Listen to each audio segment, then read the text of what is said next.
Today we're discussing the 7 worst mistakes you can make at a harvest host. And guys, some of these will straight up get you kicked out of the harvest host program. So you'll want to stick around and stay tuned and take notes. Now, one of the things we actually did ourselves, we made a big mistake. Well, everything got to be we. Like, because it was you. Well, whatever.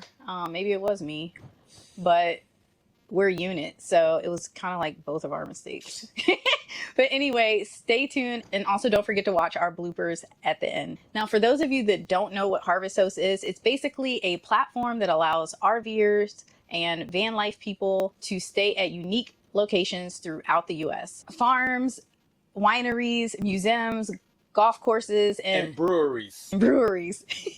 So if you're interested at the end of the video in signing up for Harvest Host, you can save 15% with our affiliate link that we will leave in the description and the comment section below. So let's get right into it. The first mistake that you can make at a Harvest Host is setting up like you're at a campground. Now, of course, there are exceptions to the rule, but for the most part, you don't want to put out everything. Now, a couple of chairs, a little table, that's fine. But don't like put the clothesline out and hang your laundry to dry. Yeah.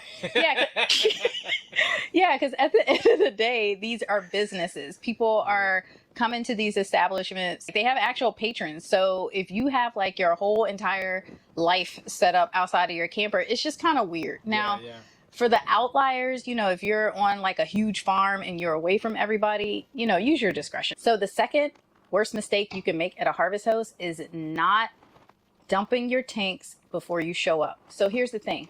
Most harvest host locations do not have dumping. Yeah, they don't have dumping facilities. So you want to make sure that your black tanks and your gray tanks are empty when you arrive, just in case they don't have that sort of setup or that sort of service for you.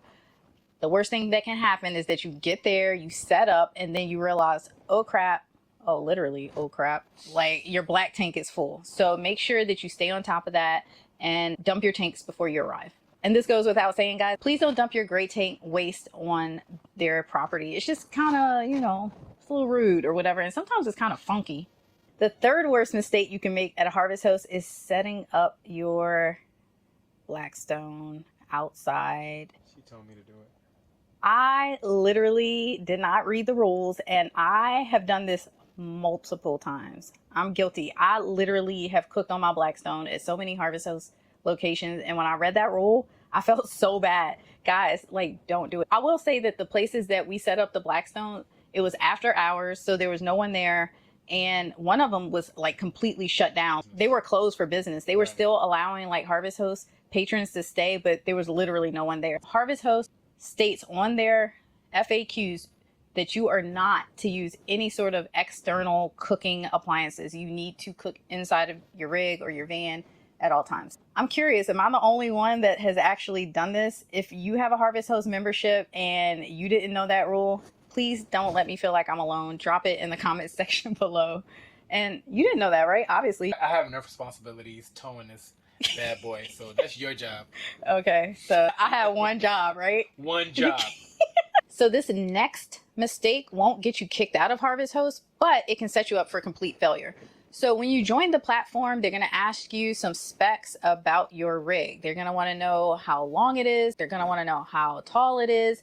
And this is important because a lot of the Harvest Host locations are actually located in rural areas. They're located on like off of narrow roads, small bridges you may have to cross. So you really need to know the specs of your rig and put them in accurately. We actually had one harvest host to reach out to us after we booked. We had our specs in there, but it was so close to what they felt was like the danger zone. Well, they called to confirm our specs, and then they were like, this may not work out too well. Yeah, they said they had a narrow bridge, and you know, some other campers had difficulties getting across the bridge. So make sure that you're not just willy-nilly putting in some random numbers for your rig. You really need to know your specs so you won't get set up for failure. So the next mistake that you can make at a harvest host, and this one actually may get you kicked out, or it could get you a bad review, is not supporting the business. A lot of these businesses are located off of the beaten path, and one of the reasons that they allow you to come in is because they want your business. These are small businesses run by families and friends and partners, and they really would like for you to support them. So at the very minimum, Harvest Host asks for you to spend $20. A lot of times we end up spending more than that, but just support the business. Yeah, at the end of the day, if you think about it, one weekend at a very nice campground was going to cost you way more than this whole subscription.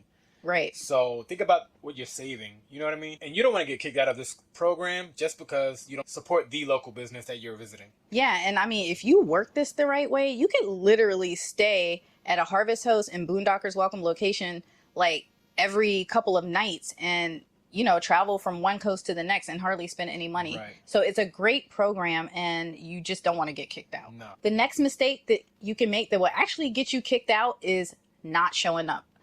Harvest Host has a 3 strikes policy. If you don't cancel within 24 hours or you're a no-show, you get your first strike. If you do it a second time, you get sent to the principal's office. If you do it a third time, you're out of the program. So again, make sure that you plan your trips accordingly and let the businesses know in advance if you're not going to be able to make it. So the final mistake that you can make at a Harvest Host, and this one will definitely get you kicked out, is double booking. If you decide that you want to stay at one brewery, but then you're like, maybe I want to stay at this winery. I don't know. I'll decide at the last minute. And you book both of those for the same night, they will revoke your membership. And they have that in bold print, which to me means like they mean business, right? Bold print. You scared? They have it in bold print, which I don't know. My like perception of that is that people must have been doing it a lot. And so they felt the need to put that rule in place. Not only that, they are starting to do member reviews. So like, for example, we're like members and we're staying here at a site. If we are a no-show or we double book, they will give us a bad review. So that means that the next Harvest Host business may not even allow us to stay with them. It's kind of set up like Airbnb. Like Airbnb, huh? Yeah. Wow. Now stay tuned for the bloopers. Throughout the U.S., including farms, breweries, Brewery. unique stays at farms, wineries, brewery. Oh wow, this is definitely a blooper. I can't say it. So the next mistake that you can make at a Harvest Host, and this one actually may get you kicked out or it could get you a bad review, is not supporting the business. These people are opening up their properties and allowing you to stay.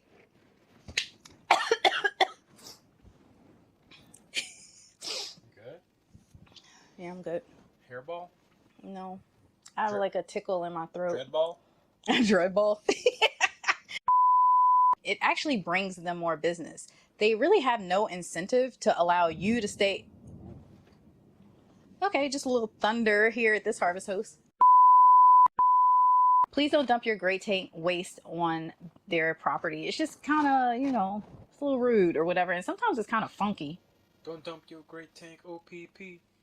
Other people's property. Oh, I was like, dump what? your tanks OPP. Yeah, you know me. No, never mind. Okay. That don't flow. It is naughty by nature. Okay, never mind, guys. Just forget all that.